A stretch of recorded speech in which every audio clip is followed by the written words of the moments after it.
Hello everyone, welcome back. It's me, Only Run Very Noob, bringing you more Bravo gameplay. Today we're playing against Lexi, the menace herself. I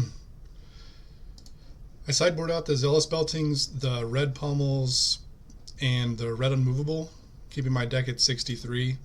Looking to play defensive, but also trying to resolve all three of my crippling crushes.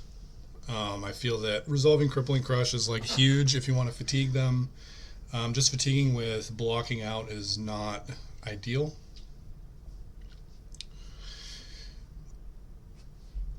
Our opening hand has a Sigil, a Crippling Crush, and two blues, so we're just going to gain 3 life, make a Surge, and then Arsenal the Crippling Crush. Looking to play it next turn off of 2 blues.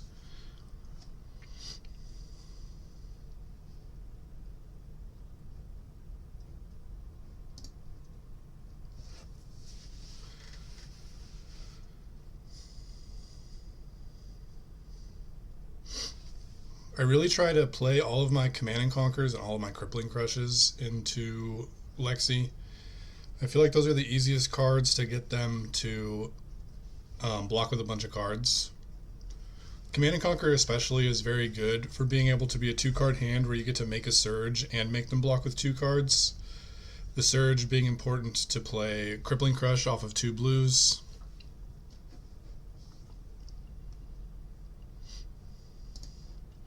So I missed the first arrow they fired. It was a Falcon Wing +1.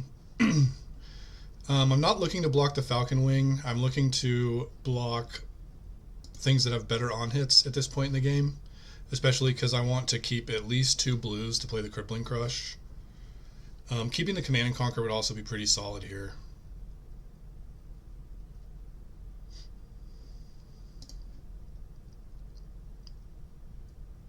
They shoot a yellow bolt and shot as well, and I take that 4 damage as well.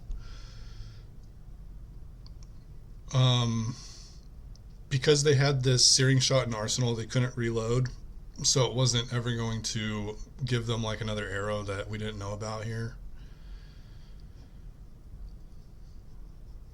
Searing Shot.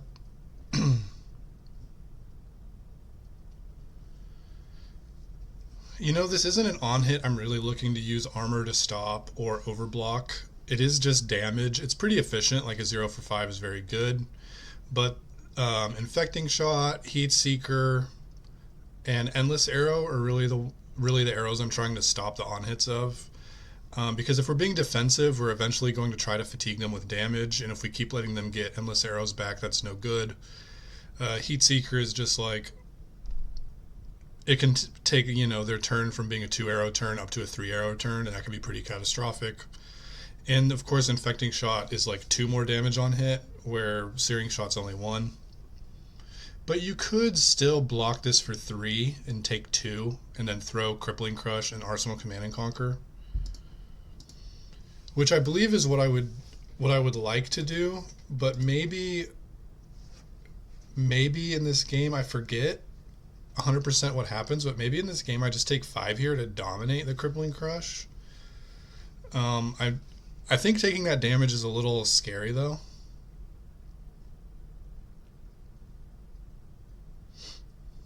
So I actually do use armor here to just clear Arouse the Ancients out of my deck. Not sure I love that play.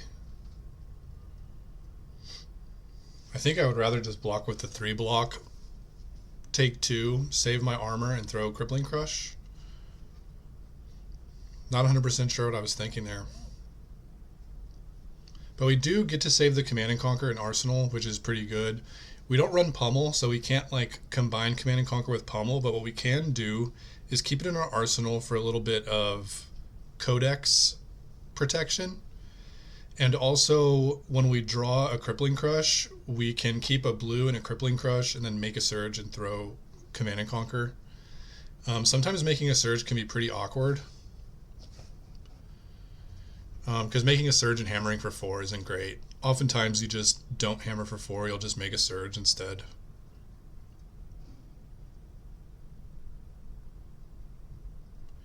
They play 3 of a kind and then activate their Trench to get rid of their arsenal.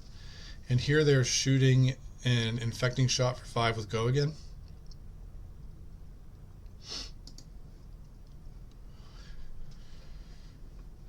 I think just using the Fate Foreseen in a 1-block armor is like fine here. And probably what I end up doing.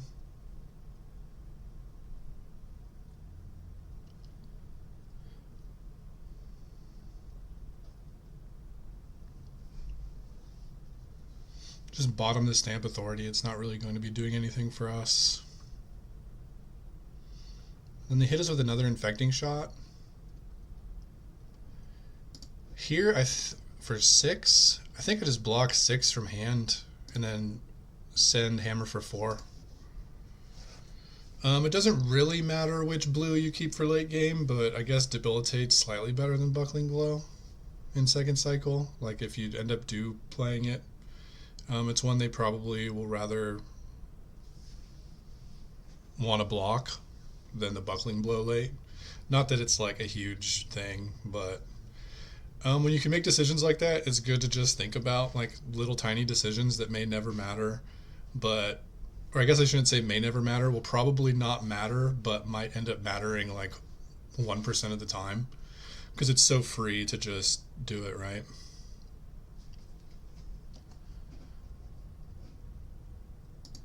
They load a blue Searing Shot and then just give us 3 Frostbites with Arctic Incarceration.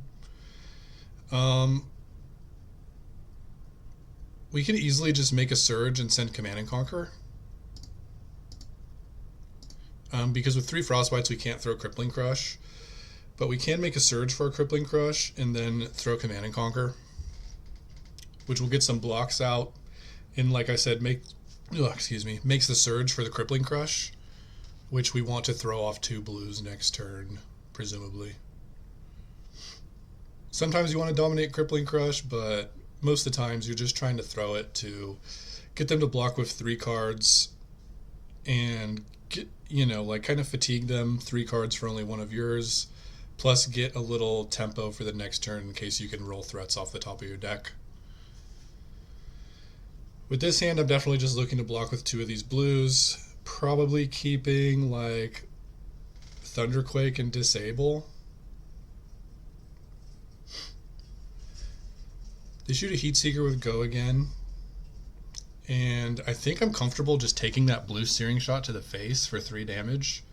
So I'm probably just going to block with 2 cards here instead of with armor. Oh, I do use armor. Very interesting. I think I still just take 3 from Searing Shot though, so maybe I just really wanted to dominate this Crippling Crush. Not sure that's like what I should have been doing though. I think I just block with 2 cards and then throw Crippling and take the 3.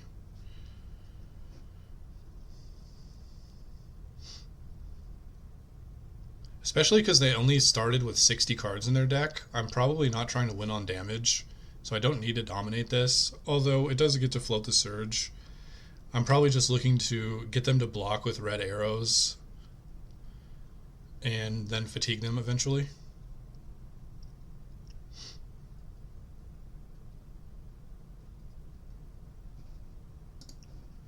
They just Arctic Incarceration to give us 3 Frostbites. We have a Surge, and luckily we do have like a threat in our hand. It's not like an insane one, but it's one that we can play under these 3 Frostbites. So we want to resolve this red Chokeslam. Chokeslam costs 3. Frostbites cost 3. So I can still make a Surge and dominate the Chokeslam too, which I think I end up doing. They don't have their Perch Grapplers, so if they wanted to stop this Chokeslam, they really can't. They'd have to give us Trench and Hornet Sting. I don't really think they want to give us Trench.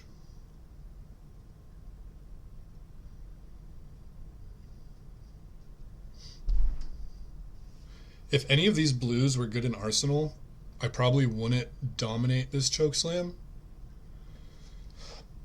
I would just throw it without making a Surge to like put the blue I want in Arsenal, which I think is pretty small. Maybe like blue Unmovable and Terra Sunder.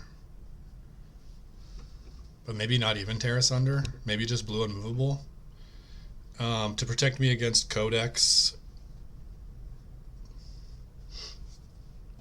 We have a fairly poor hand here, so we're just looking to block with this hand. They load up a drill shot with go again, and I think I'm just going to Fate Foreseen that since it covers it up cleanly.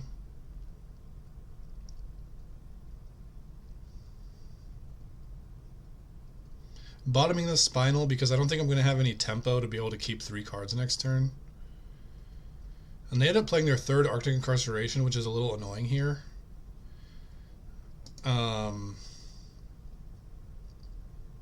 I don't think we can do anything here besides just pass. I could pitch 3 to like play the Sigil, but that doesn't do like a ton. Because if I just pass and then put the Sigil in Arsenal, like I get to play the Sigil without being under Frostbite.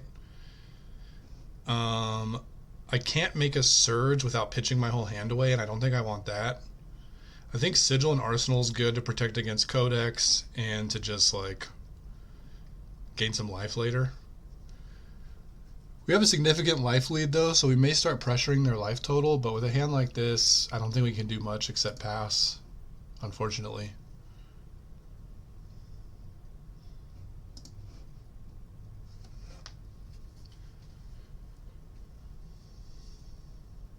If we had a blue, we would just make a Surge and then like Arsenal the Starstruck. I mean, arsenaling any 3 of these cards if we had a Surge up is like reasonable. The yellow Winter's Bite us. Builds that play Winter's Bite I think are a little easier to fatigue. Just because if they use them in the mid game here, it might leak some damage, but it's like a card that's not threatening anything. If they ever pitch these late and just have like a clump of them, they can't really do too much. Maybe I'm wrong though, because it does get like a card out of our hand, so it might prevent us from blocking all the damage and stopping all the on hits.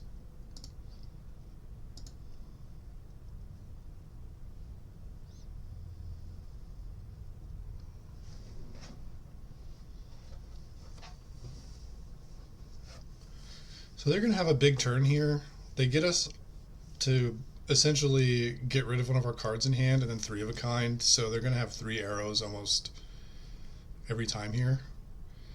I'm going to cover up this Heat Seeker with armor. Heat Seeker, like I discussed before, is one of the on hits I'm trying to stop. It allows them to have like 6 card hands. Endless Arrow is also an on hit I'm trying to stop, so I'm probably just going to block this with a card and 1 block worth of armor.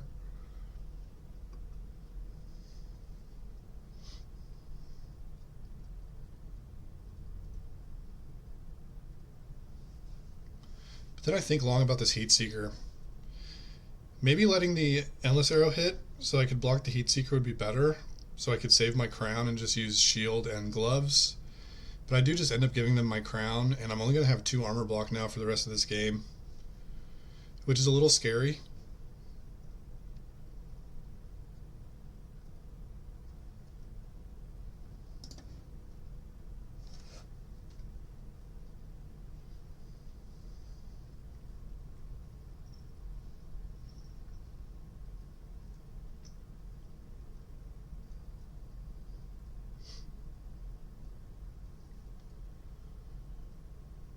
I believe that's their 3rd Heat Seeker, so they'd have to get it back with Codex or their Quiver or Remembrance or something like that if they wanted to play another one. And that's definitely one of the scarier arrows. I don't want to let them set up a 6-card hand if I can avoid it.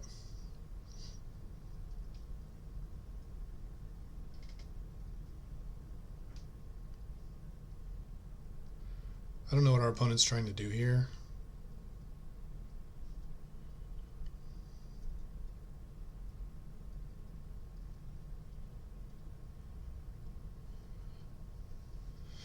He just apologizes. Maybe he was rethinking like his plans. Maybe he has like a Rain Razors in hand. Oh, he says he wants to close the chain and then activate Quiver. So I'm just letting him know he's got to click that broken chain link in the middle there. because he wants to quiver back a Heat Seeker. Although I'm not, I guess Heat Seeker, Endless Arrow, and Infecting Shot or something.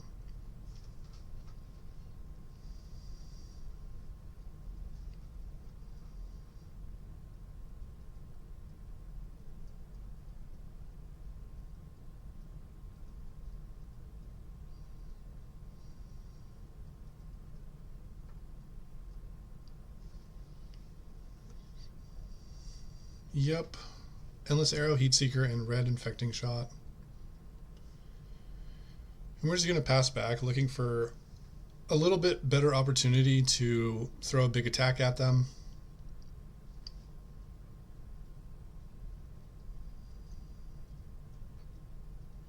Our arsenal is still the Sigil, so we're just going to keep that in there until we want to replace it with a better card. Or they play like a Command and Conquer or something like that, because it's just good so that we don't have to discard when they play Codex.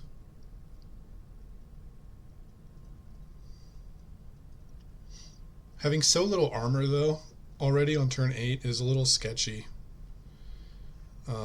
I could see this game kind of getting closer than it looks like it would have after I resolved 2 Crippling Crushes.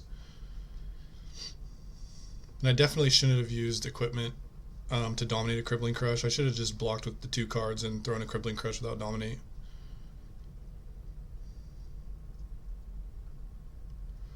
So it looks like I'm just making a Surge and hammering because they didn't do that much here. They just Winter's Bite.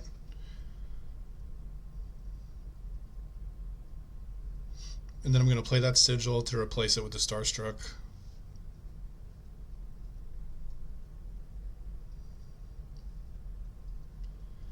It's another 3 of a kind turn though, so I'm not sure I'm going to be able to keep 2 of these blues to just throw the Starstruck. But it really depends on what on-hits they send out. And there is their Heat Seeker they shuffled back in, so they drew that immediately. And a red Infecting Shot, so probably just blocking with all of my cards here.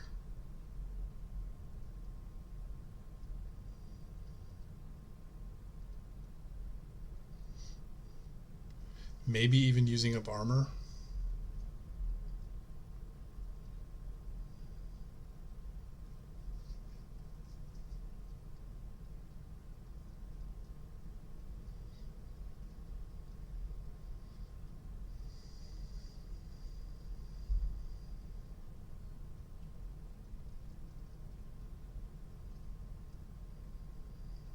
Stop this with armor. And the Infecting Shot's going to hit,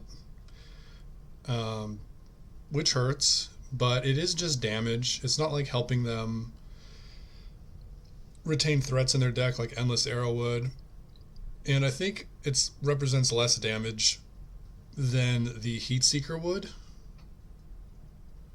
Because if their last card in hand isn't an arrow, and they can just like flip Heat Seeker into an arrow and arsenal their last card for a 6-card hand, definitely really scary. I end up just taking that full Infecting Shot, not even blocking for 3. Maybe because I see their life totals at 13, I just want to start attacking it, but I think that's probably incorrect.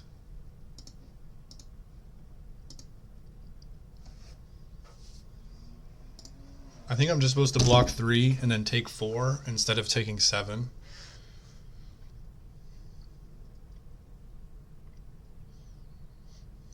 And with a Starstruck in Arsenal, maybe I'm even supposed to make a Surge there instead of a swing with my hammer. If I wanted to retain a card. So just some small misplays from me that I was incentivized into doing because their life total's low. But their life total isn't low enough to where hammer is going to be threatening them a ton.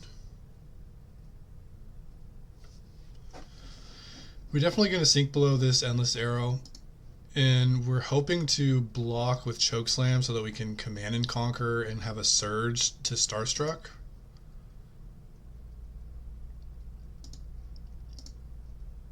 But there's a chance I just block.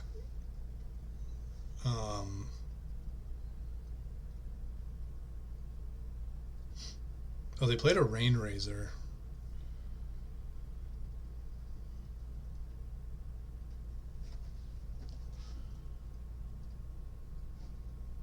So they got to shoot that twice and then shoot a searing shot. I think here they probably wanted to get an endless arrow though, not a searing shot.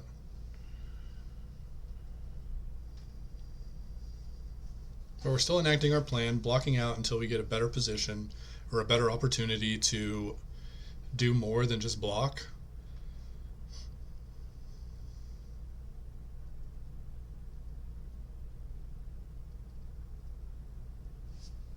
I just take that remorseless. Maybe I'm looking to dominate this Starstruck and only use Sink Below to block this turn, but that's a little dodgy. They can stop this Starstruck by blocking with all their armor, their New Horizon, their Trench, and their gloves.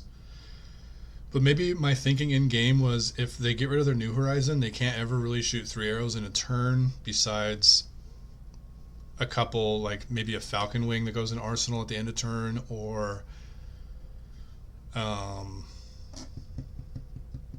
Codex.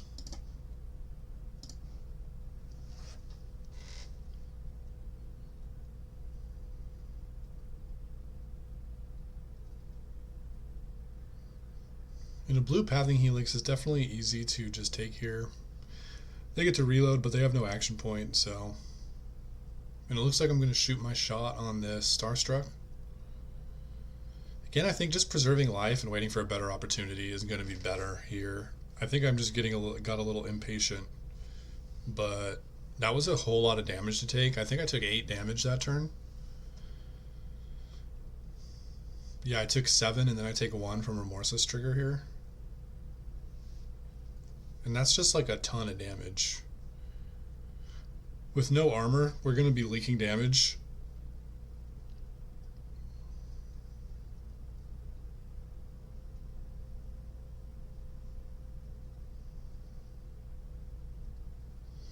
Even taking 1 from the Hornet Sting there.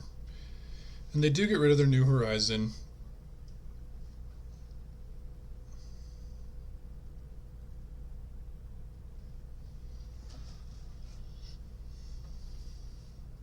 I don't think I necessarily need to block all this damage here, but just taking damage is also kind of dodgy with being only at 8, and I believe they still have 2 Rain Razors left. This we're just going to unmovable for 5.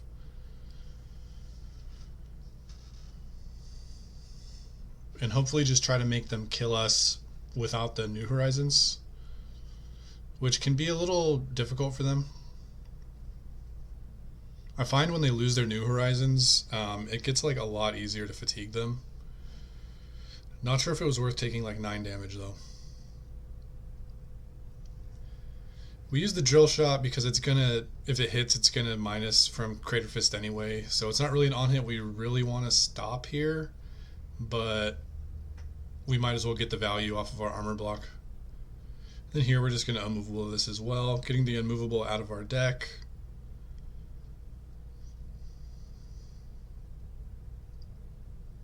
They arsenal a card, which isn't good because it's probably not an arrow, unless they just forgot they don't have New Horizons.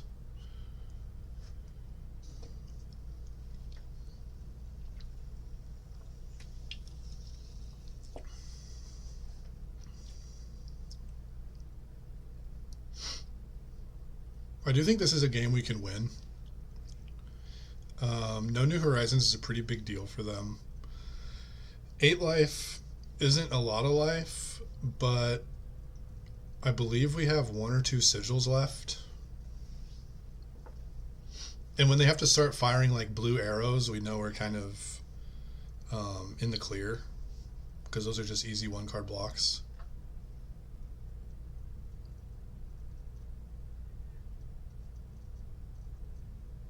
But we don't have an arsenal, so we are sort of trying to dodge a codex until we can get something in arsenal like this sigil.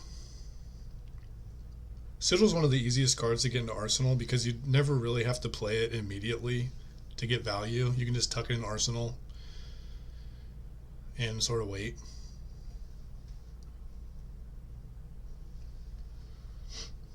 Here they're trying to activate their Voltaire, but they don't have another arsenal slot. So I think they realize this shortly.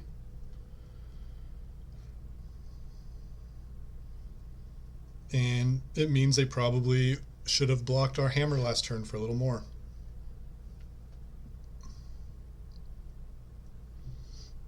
They just shoot a Frostlock, which I think I tried a Fate Foreseen, but I can't because it would cost one.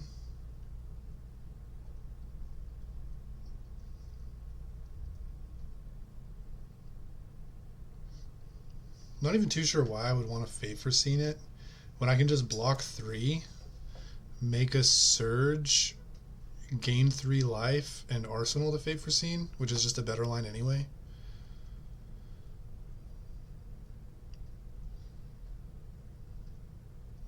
So luckily they let me undo that. Blocking with the crippling, since I don't think that I need to resolve that last crippling at this point, nor will I be able to.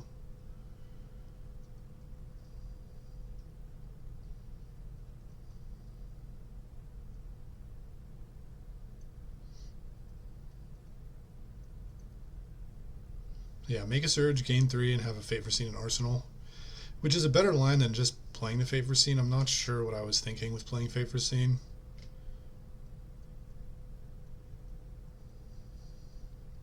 Falcon Wing and Arsenal, one of the ways that they can have a 5-card hand or a 3-arrow turn without New Horizons. Searing Shot go again, so we get to just block this. I think I will block it with the Sink Below. Oh, I should have blocked it with Sink Below, because now I'm weak to Codex.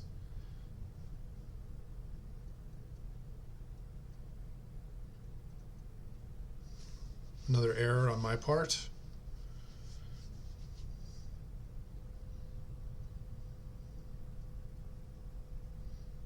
Maybe I'm tracking his Codex, like in a pitch deck or something. It's always hard for me to remember exactly what I'm thinking, like when I actually played the game versus now just watching it. Sink Below a card in case there's one I want in Arsenal. And I wouldn't mind blue unmovable in Arsenal. It with 1 blue I can stop like pretty much any of their breakpoints. They didn't Arsenal a card, so they probably don't have like an ice card here, unless they just drew like a Winterbite. But they don't have an ice card in Arsenal to flip with Lexi to give a Frostbite, because that's like one of the ways they can definitely blow up unmovable. They shoot a blue arrow, which we get to just block for 3 here.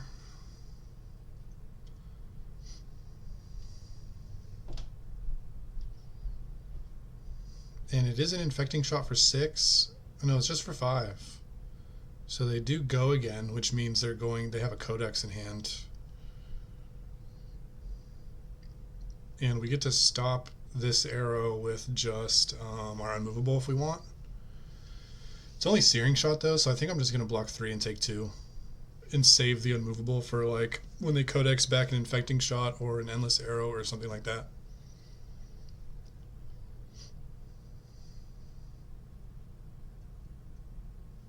And at this point, with 9 life, I think this game's pretty much in the bag for us.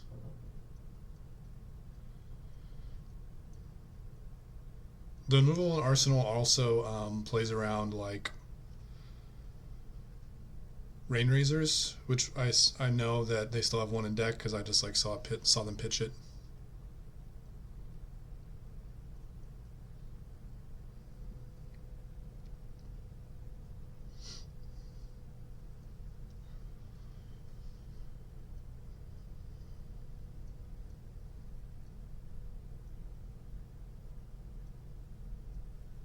Even saving my unmovable.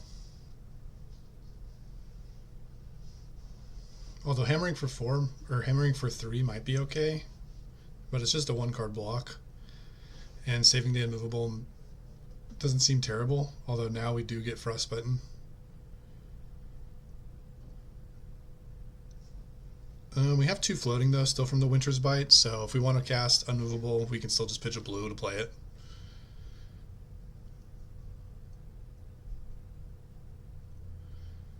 Tricks us with that Rain Razors there.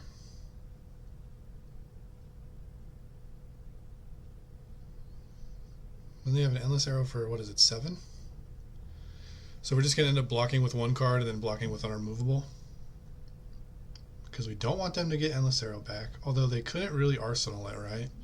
But we just don't want them to have blue arrows. Like, they only have 6 cards in their left in their deck. And I would just prefer them all be like bad blues.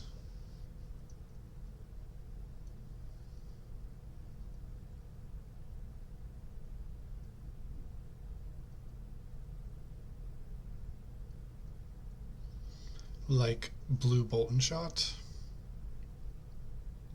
I think here I'm counting their Rain Razors.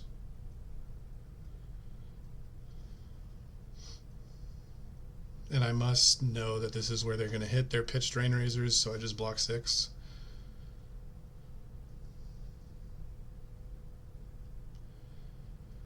And still just block this for 6, because Rain Razors won't help him here. And he only has 4 cards left, so this is a game we won for sure.